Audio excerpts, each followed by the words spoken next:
Suasana senja yang hangat memeluk sebuah warung kopi kecil di sudut kota, tempat yang menjadi saksi bisu kenangan masa sekolah. Lampu-lampu remang-remang menerangi wajah-wajah familiar dari teman-teman masa lalu yang berkumpul di sana.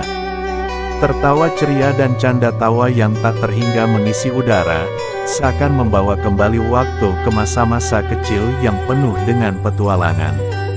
Mereka bercerita tentang kegilaan di kelas, ujian yang sulit, dan guru-guru yang tak terlupakan.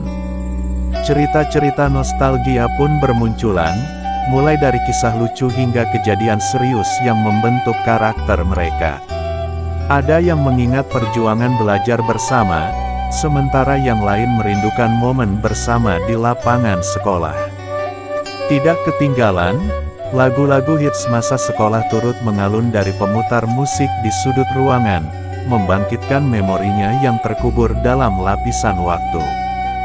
Beberapa teman bahkan menari-nari mengikuti irama lagu, menyusun kembali gerakan-gerakan konyol yang dulu sering mereka lakukan.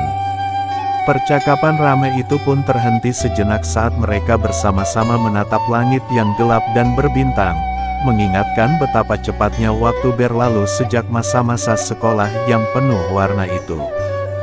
Dalam momen itu, mereka menyadari bahwa meskipun telah menjalani hidup masing-masing, pertemuan seperti ini adalah peluang untuk menjalin kembali ikatan yang telah terjalin erat di masa lalu. Berkumpul bersama teman-teman masa sekolah dulu adalah seperti membuka lembaran buku kenangan yang terlupakan namun selalu menyenangkan untuk diingat.